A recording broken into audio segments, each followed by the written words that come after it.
All right. Hello, everybody. Thank you for joining us today for the Bucksmore English Foundation webinar. Depending on where you're joining us from, good morning, good afternoon, good evening. Thank you so much for taking the time to be here with us today. Some people are still trickling in, so we'll just do some introductions just to get ourselves situated. So my name is Giovanna. I'm the marketing manager with Bucksmore. My co-host today is Graham, the regional sales manager for Europe. Graham, do you want to give a little shout Hello, out? lovely to see you all here. And we are also joined today by Nino, who is the director of studies at OIC Brighton. Nino, do you want to say hello? Hello, everybody. So thank you so much for joining us. I might just give people just a few more seconds in case there's still some people trickling in, and then we'll jump in and get started. Okay, numbers seem to have stabilized, so I'm just going to go ahead and get started. So here's a very quick overview of our suite of programs. We have our English Foundation programs, Young Professionals, and Pre-University. For this webinar, we are going to be focused on our range of English Foundation programs. So that includes Bucksmore English, English Plus, Intensive English, and IELTS preparation. So we'll go through each of those in detail with you so that you have all the information you could possibly want about them.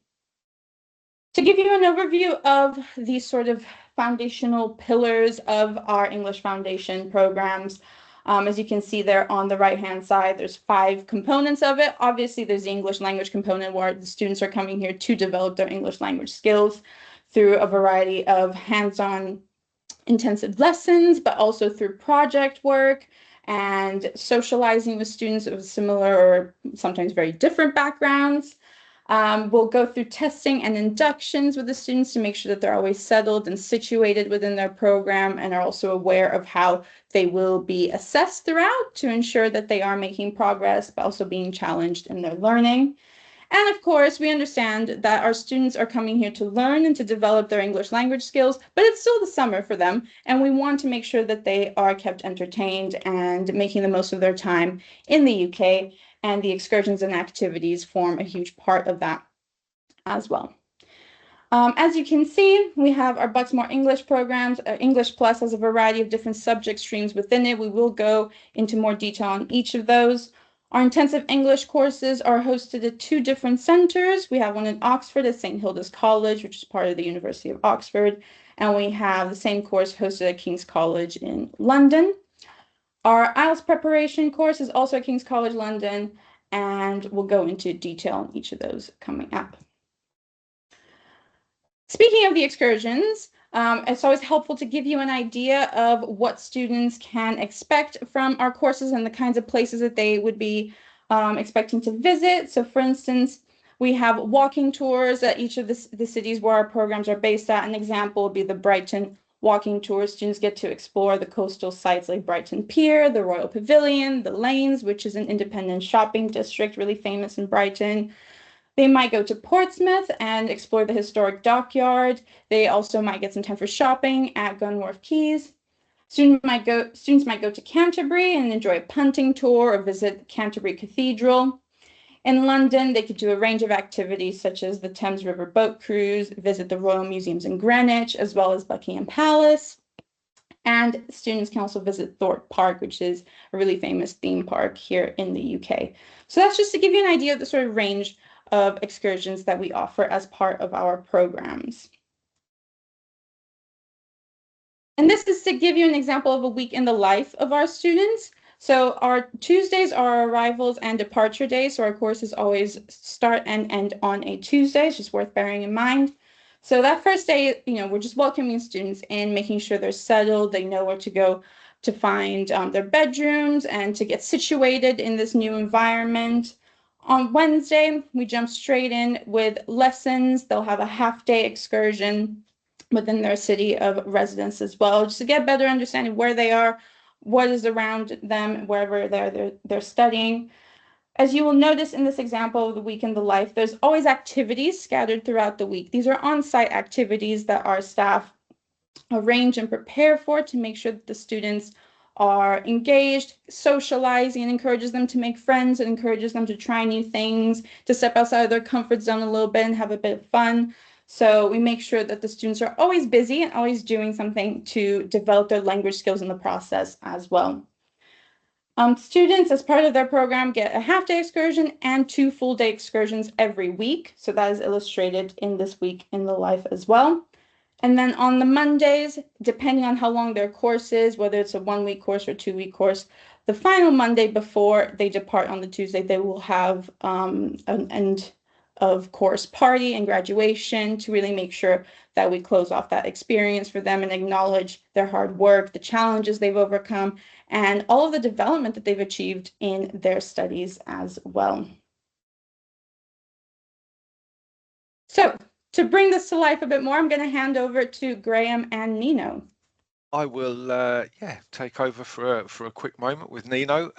Nino, before we get started, because there's a few questions that we're going to pose to you that have come in from both outside and inside the organisation. I thought it would be nice if you could just give a very quick kind of introduction of yourself, and I believe I'm right in saying that you theoretically, although you're with us during the summer, you've actually been with Bucksmore longer than me and Giovanna probably put together.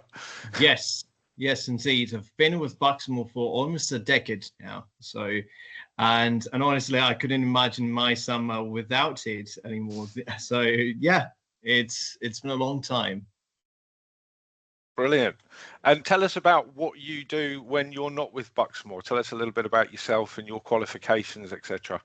Right. So, as you can see from the introduction that Giovanna and Graham have made, I'm the director of studies at OIC Brighton, and that's actually what I do year round. As in, I am busy with academics and education. I am a lecturer, so I teach English at university and in language schools. I am also a CELTA tutor and a teacher trainer, so I train teachers to become teachers for the University of Cambridge, and I'm a teacher myself. So that's about what I do. Yes. So very, very well experienced and qualified for the job. So we're going to just take a look at some of the questions that have been raised, like I say, internally and externally. So when students come to Bucksmore, obviously they will have a particular level when they start. And the goal of coming to Bucksmore is not just to make friends and have fun, but also to learn some English. How do you monitor their progress, and how do you sort of test their progress throughout the program? Absolutely. So, well, first of all, as Giovanna mentioned, on the Wednesday, which is the day after they arrive, the first activity that we have is the placement test. So it's a comprehensive test, both spoken and written, that all students take, and that is basically for myself in particular, so that I can form the classes and put students in the right level for them. Okay, which is something that it doesn't have to be too challenging or not too challenging. So, so we can place them in the right level. In terms of, and so we get a sort of an initial overview of what their skills are, both in terms of grammar, speaking, writing, etc. In terms of what happens during the week, they have different types of lessons.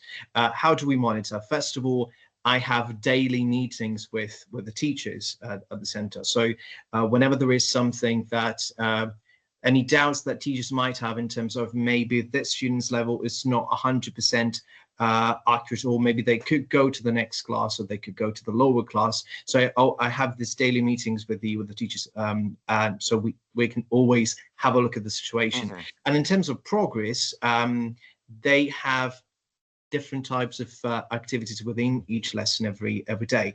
In addition, of course, to the end of course, Bucksmore assessment, which is like a Cambridge style exam that they take, and that's sort of the end of their academic program. Then they can basically score the level that they have achieved at the end of the course. So, and that's where we track the progress, then, presumably. Yeah, exactly. Yeah. And that's from memory. That's also worked against the CEFR yes, language exactly. scales. Yeah. Yes. Yeah.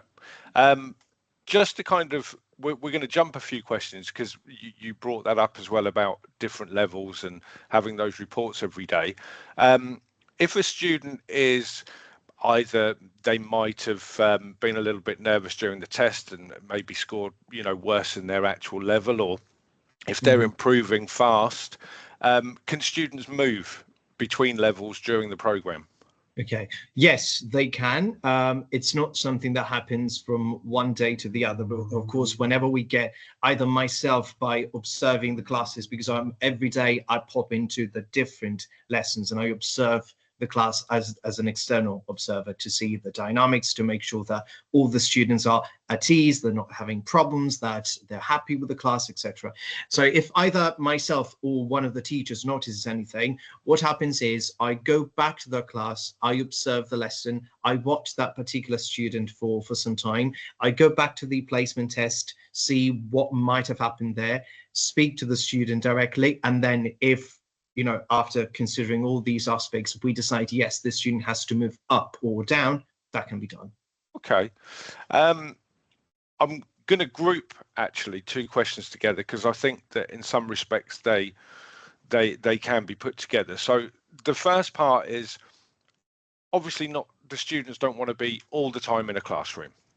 So how is it broken down between keeping them sort of in the classroom with the theory side, but then also introducing the more, dare I say it, exciting sort of practical side? Right. And the second part of that is the question underneath, which is technology. Is that integrated into both theory and also maybe the practical sides for the students, and how they learn? Okay, so I need to specify something because you mentioned theory, and I think it's essential to highlight that the kind of teaching methodology that we use at Bucksmore is the CELTA methodology, which is CLT, so communicative language teaching.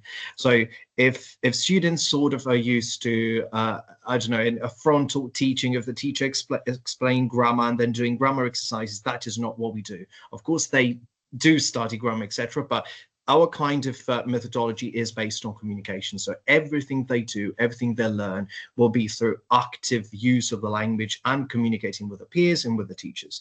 So how do we, so what do we do when we are in the class? As you saw in one of the previous slides, we have different types of lessons. We have general English lessons, so that's where they basically work more in a more focused way on speaking, grammar, listening, etc.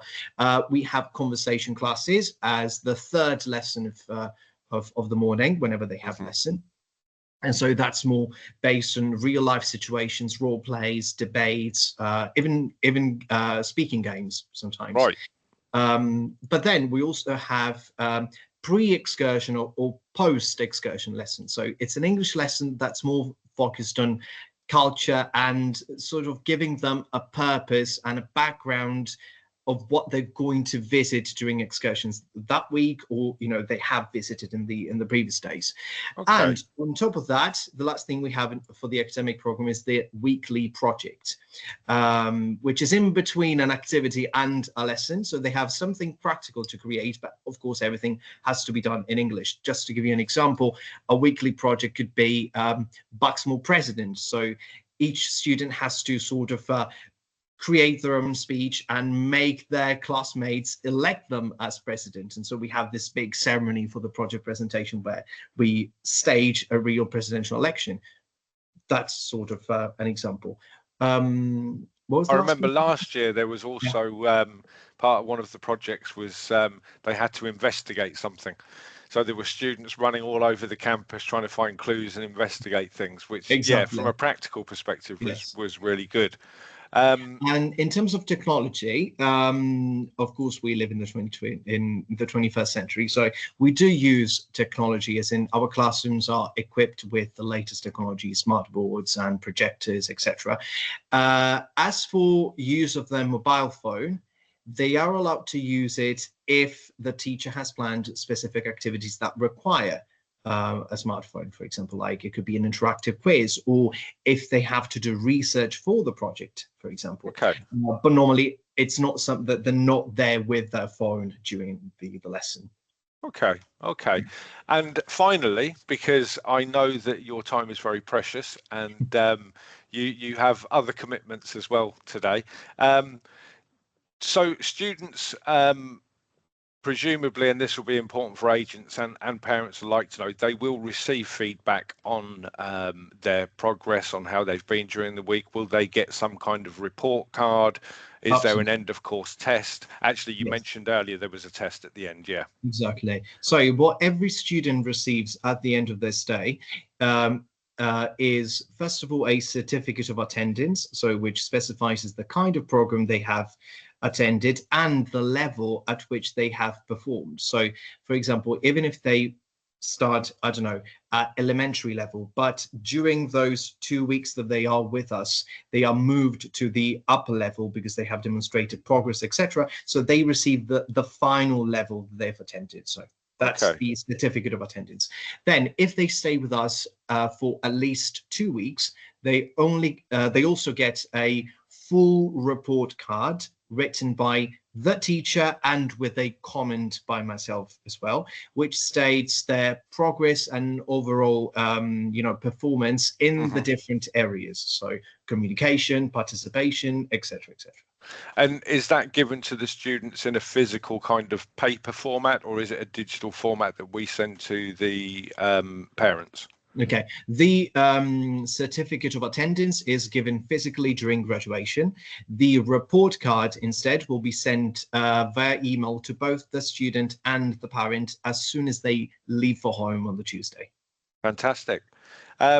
I think that brings us to the end. Nino, thank you so much for being here. Really Thank you for appreciate having me. your I'm yeah, sorry I have insight. to dash away. No, no, that's fine. That's fine. And Giovanna, I will hand back to you. Thank you. Bye-bye. Okay, thanks, Nino. Bye-bye. Right, so now I will go through each of the different subject options and give you a little bit more information about each of those. So with Bucksmore English, this is one of our courses based in Brighton, and it's a general English program. So it's about enhancing students' English language skills.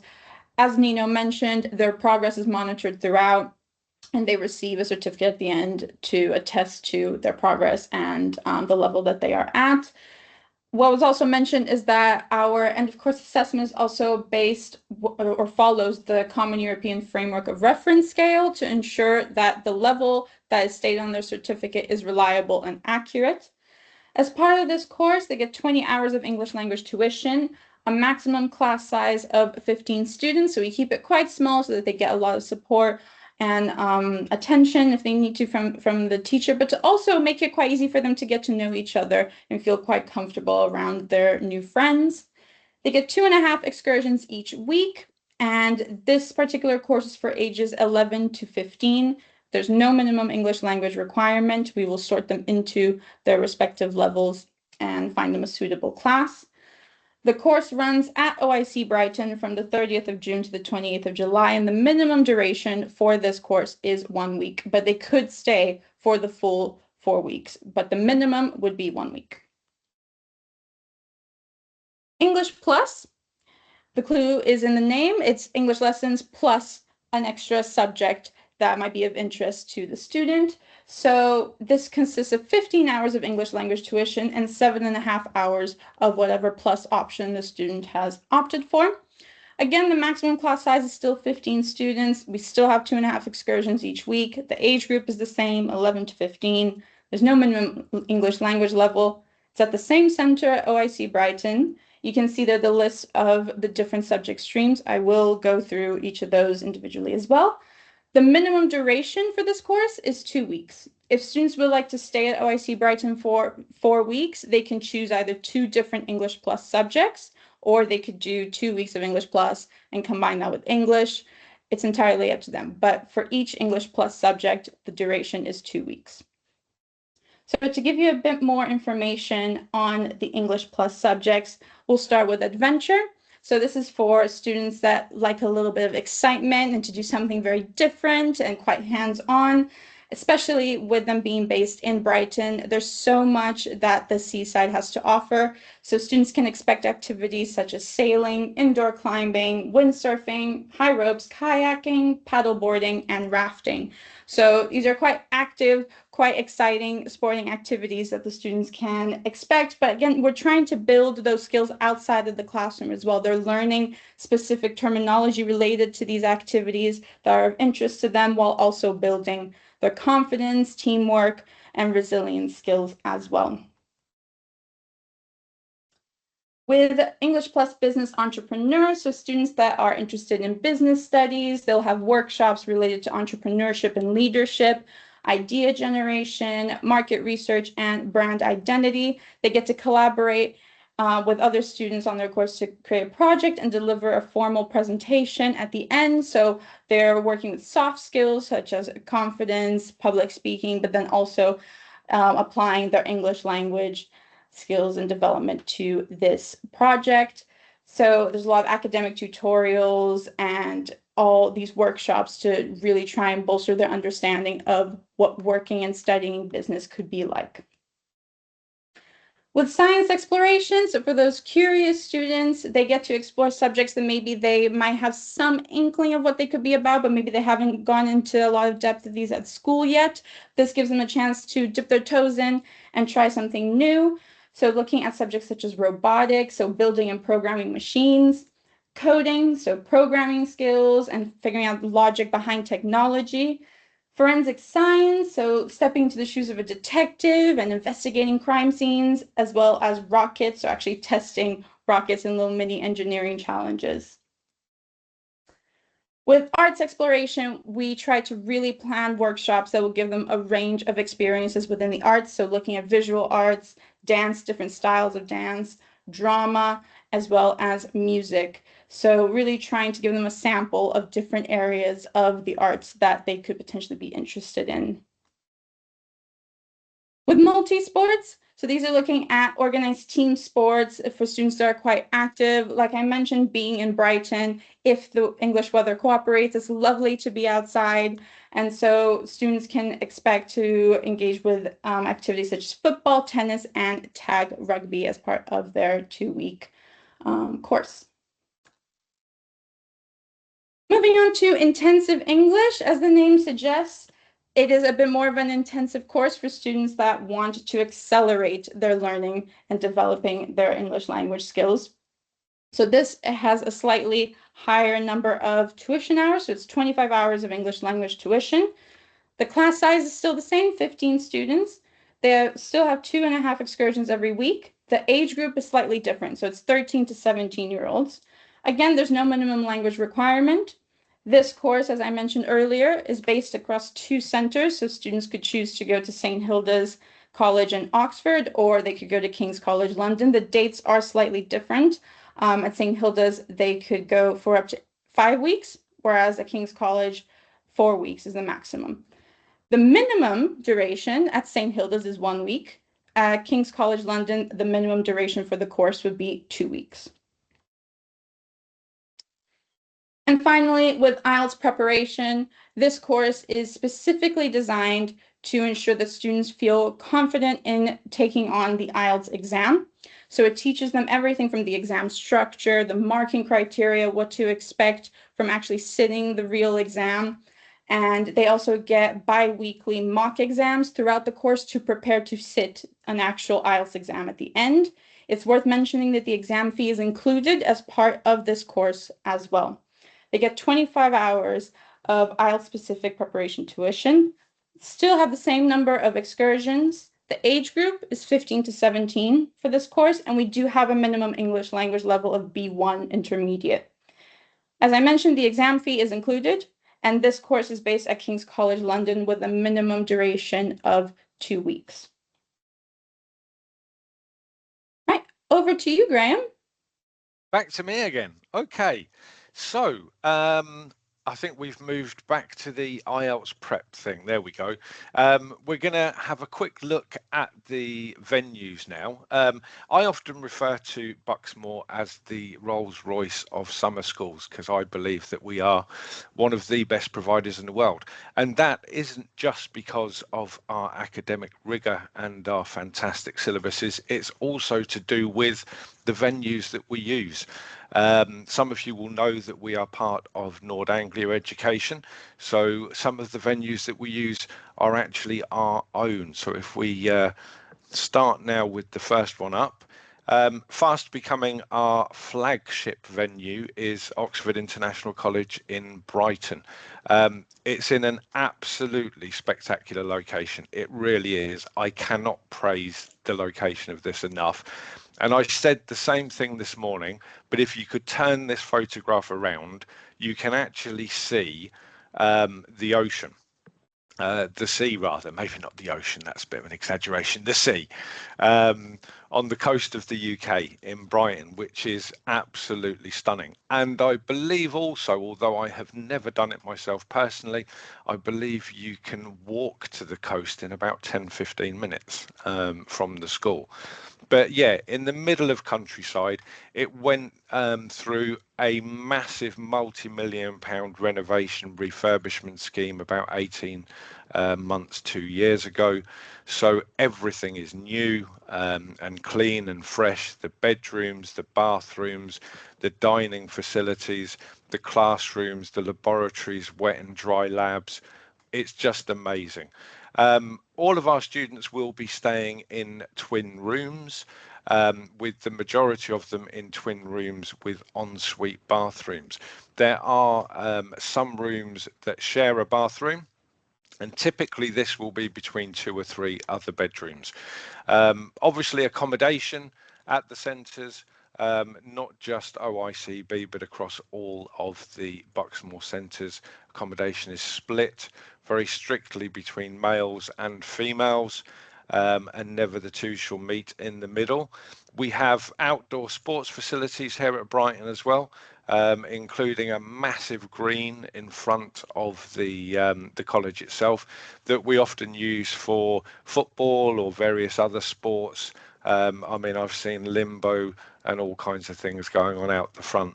So yeah, it's an extremely safe and secure campus as well. Part of the reason why we do house our younger students here. It has an entrance gate that all visitors have to pass through to get to the actual school, which is a manned gate.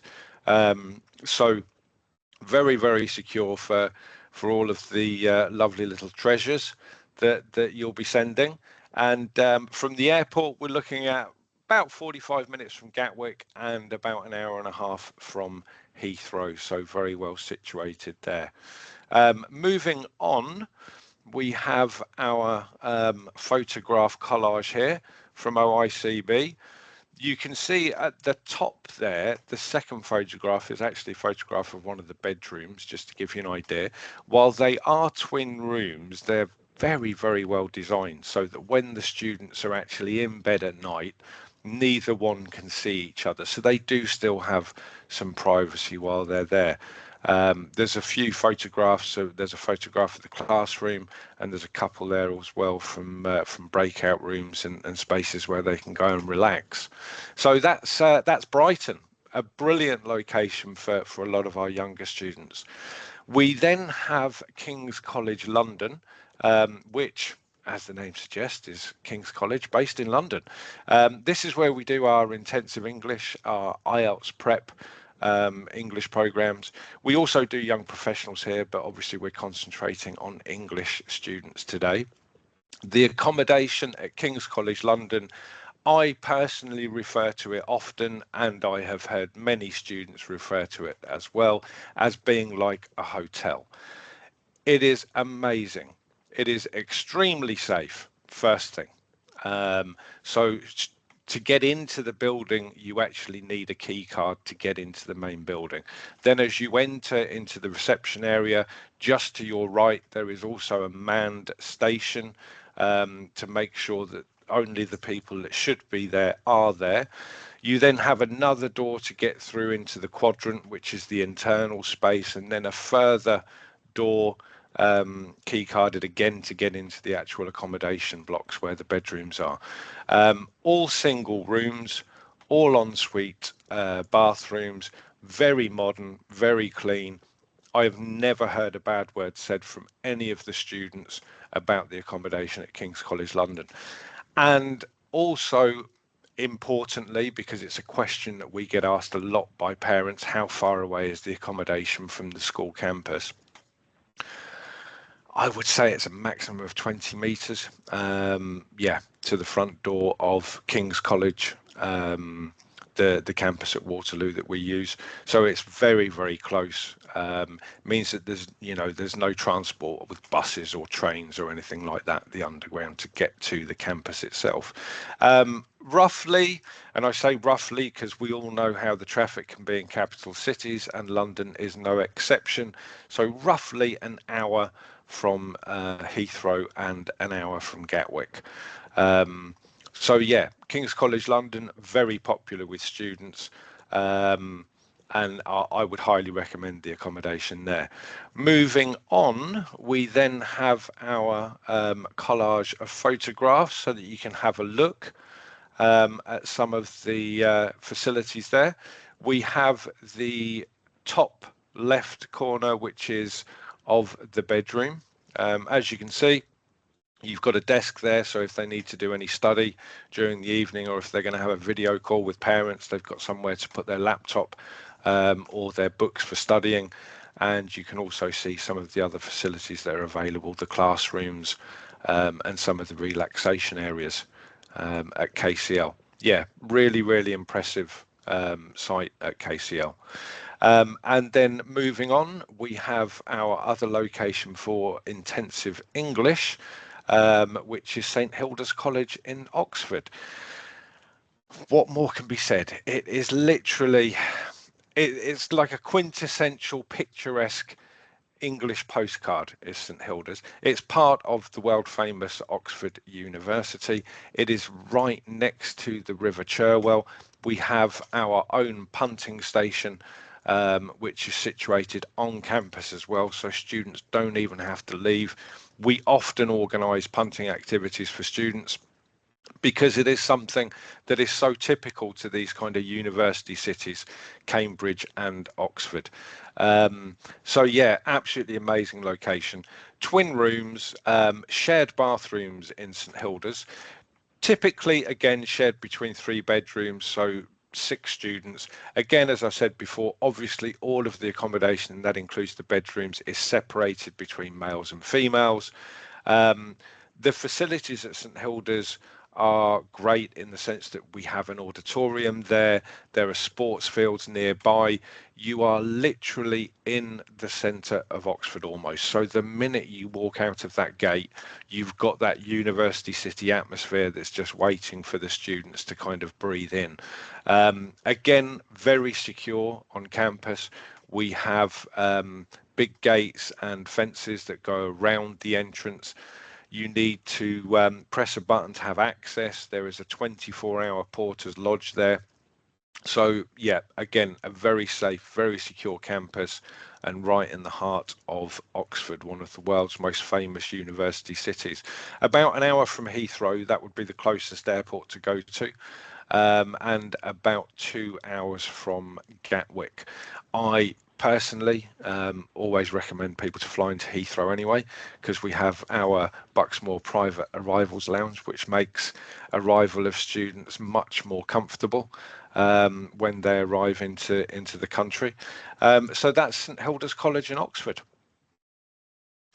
Some of the photographs here, again, if you look at the top right, I mean, no words are needed. It just looks amazing. It really does. I have heard compliments as well. I said this this morning in the earlier webinar. Some foreigners may not believe this, but I have heard compliments about the food in St Hilda's. Okay, we might not have the Italian, French or Brazilian cuisine, but we do have some very good food. Most importantly, it's all clean. Bedrooms are modern. So it's a really, really good place for them to stay. Yeah, St Hilda's. So you should already know some of us, but we're going to move on to introduce you very quickly to the Bucksmore direct team. So there's our fearless leader, Rhiann Jenkins, who's head of marketing and admissions, and works with Giovanna, our marketing manager. We have Michelle, who's in charge of closed groups and supports our agents with the closed groups. We have the amazing Michael and the fantastic Marjan in admissions, who are there to answer all kinds of questions and get information out to you quickly and efficiently. And then there is myself there at the bottom. I actually forgot to mention this morning, but it's a notable mention to say that obviously we have a whole number of other people out there in the field representing Bucksmore who work with Nord Anglia and also promote our boarding schools. So if you have any doubts at all as to who is your first point of call for your region, then please drop us an email and we'll be able to point you in the right direction. So that's the admissions and marketing team. I think we have, one more slide with a QR code. So if you get your phones out, point it at the screen and scan the QR code, that will take you through to our agent Dropbox, where you can find all kinds of information, photos, brochures, program guides, anything and everything that you probably ask for, you will find there. I did say this morning, when you look at the information, please read everything that you download very carefully, because often a lot of the questions that we do get asked are already answered in the information that we provide, and it'll just make life a lot easier and a lot quicker for you. So yeah, I think that brings us to the end. Is that right, Giovanna? So I will not bid goodbye. We have Q&A. We have questions and answers. So please, if you have questions, send them through now and make them as difficult as possible. Yes, you can use the chat function or the Q&A, whatever is easiest. Just worth mentioning as well that this is being recorded and it will be shared with you afterwards. So please rest assured you will be receiving the recording of this webinar as well. But please do ask us any questions that you have in the chat box or Q&A. There must be some. There must be some questions. We can't have done a job that was so perfect, Joanna, that there are no questions at all. Well, maybe we could have, Graham. Maybe we are just that good. Maybe. Yeah, maybe we are. Let's see. Somebody will ask a question out of spite now just to prove that we're not.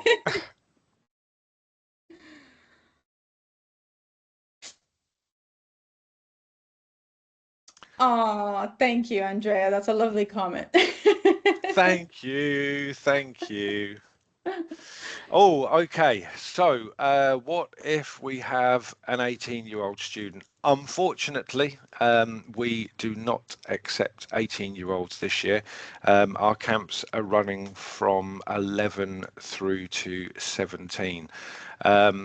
There are a number of technical and operational reasons for that. One of them being that 18-year-olds in the UK are classed as adults, and it can create not problems, but it creates more operational issues, shall we say, when 18-year-olds are going to be accommodated in the same premises as younger students, and so therefore you have to find other accommodation. Mention the excursion and the fantastic cultural focus. Giovanna, I believe you were talking about excursions earlier. Yes, so thank you go for back that to that question, slide? Daniel. Yeah, so we do, of course, as part of our programs, this is included in the price. We do offer a variety of excursions to ensure that our students actually get to experience all that the UK has to offer. Sorry, quite a few slides to go back through to get to that. So I'll just have that up. on the screen. There we go. We made it. Yeah, so we do try and offer them a range of excursions so that they get to visit iconic sites and still get to enjoy the best of British culture and soak up some history, soak up the atmosphere of these locations. You know, especially some of our students have never traveled outside of their own country, let alone come to the UK and to a city like London that has so much to offer and is such a young, vibrant city. So we really try to make sure that they get to experience as much as possible during their time with us. And as Nino would have mentioned as well, that's embedded into their in-lesson learning, where they actually discuss where they're going to go on excursion, why this is important or valuable to their English language development. And while they're on excursion, they obviously have to speak to one another in English at all times while still soaking up the experience. So I hope that answers your question, Danny. We've got a couple more questions. I Sorry, think we Ben. have one more, which is about the maximum capacity of each centre. So if we begin with, I presume this is maximum capacity for the entire centre, not per programme. But for example, OICB, we have a maximum bed capacity of, I believe it's 150 or 155 students.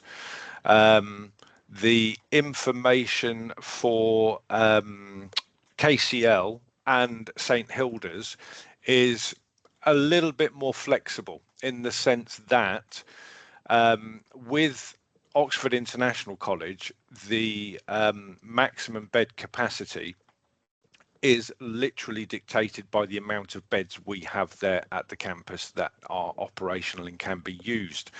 With King's College London and with St Hilda's College, they are universities that we go into in the summer.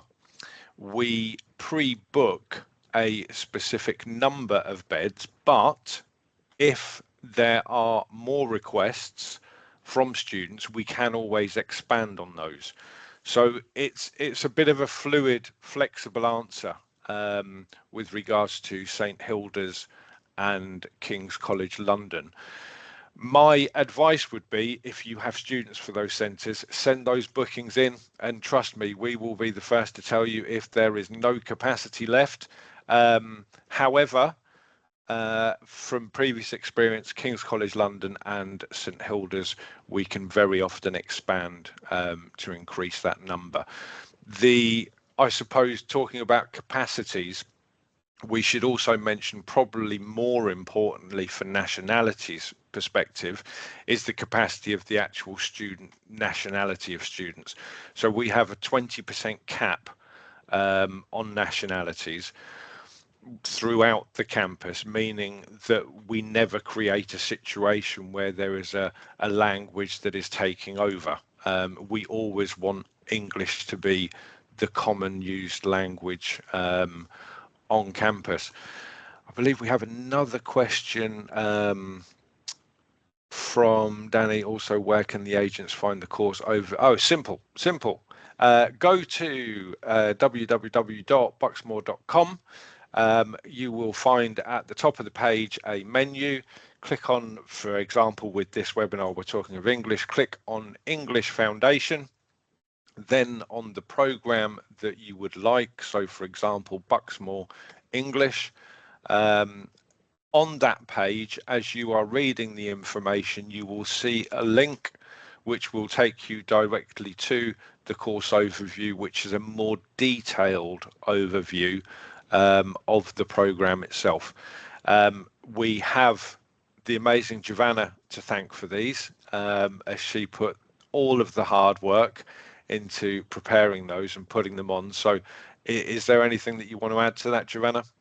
No, thank you for the kind words, Graham. Well, it's also worth mentioning that on the agent Dropbox, we do have a folder called Course Overviews that has all of the course overviews. If for whatever reason you're struggling to find it on the website, or if it's taking a while to load, whatever the issue, on the agent Dropbox, that is your sort of centralized hub for that information. So you can find course overviews, you can find our full brochure, our dates and price lists are on there as well. So that's why we really do push agents to look on there, because we do try and make everything as accessible as possible on there. I can see there's also an extra question about, are there extra costs for special diets, and is there disability access? So that's a really good question. Thank you. So with special diets, we can accommodate these. We would just need advance notice. So when we receive an application, part of our booking form asks about that. So it's really important that you provide that information to us, as much information as you can give us, so that we can pass that on to the centers, so that they are aware and they can prepare those meals for the student. In terms of disability access, a similar sort of situation where we would just require as much information as possible on the needs of the student, so that we can advise whether or not we would be able to accommodate them and still give them the best experience possible. I would say, Graham, I don't know if you'd agree with this, but I would say that generally we have been able to accommodate requests and support people of various different needs and abilities, as long We as we certainly have. have communication. Yep, yep, we certainly have.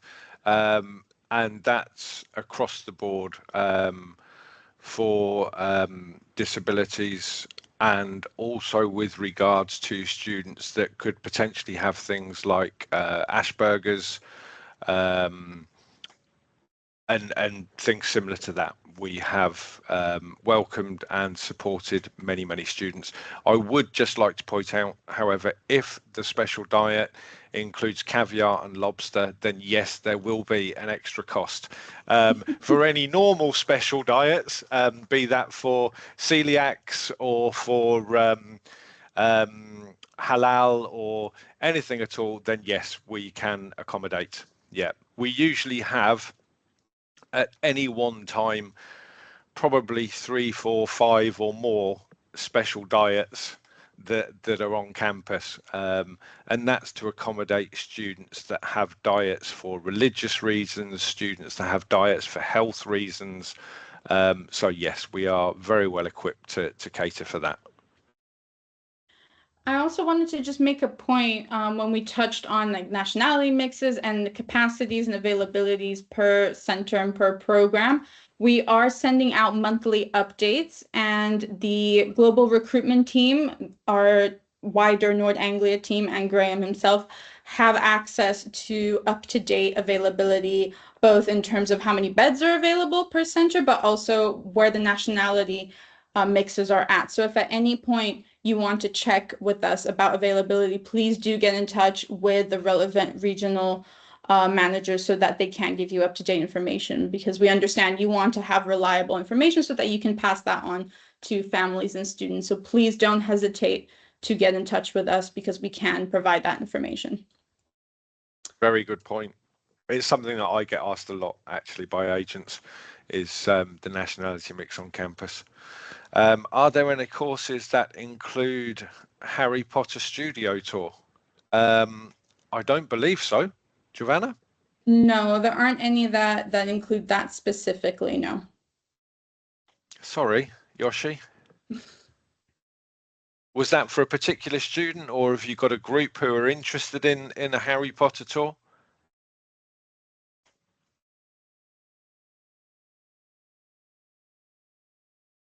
We have been asked this once before, I remember. And it's something that if you do have a group of students that would like quite specific excursions, we can discuss a bespoke group option outside of our summer, or potentially even integrate into the summer. It really just depends on the needs and wants of your group, but that is certainly something that we can discuss. It would then affect our pricing packages as well, but if you need something that's catered to a specific group, we can arrange that. You just need to get in touch with us and provide exactly what information you would want us to have to cater to that group. So it's just worth saying that that is an option. I think that seems to be Seems the to be end it. of the questions. Yeah. In any case, if any of you do think of anything that you forgot to mention now, forgot to ask, as we said, please do get in touch. We're more than happy to provide you with as much information as possible. Likewise, if you're on the website or on the Dropbox and can't find something, can't locate it, please do get in touch and we'd be happy to point you in the right direction. But I think that is it. Thank you, Graham, for being a fabulous co-host this morning and now in the afternoon. Thank you very much for inviting me. Thank you, everybody, for your time. It was a pleasure speaking to you today. Thank you so much for attending. Bye-bye. Take care, everyone. Bye.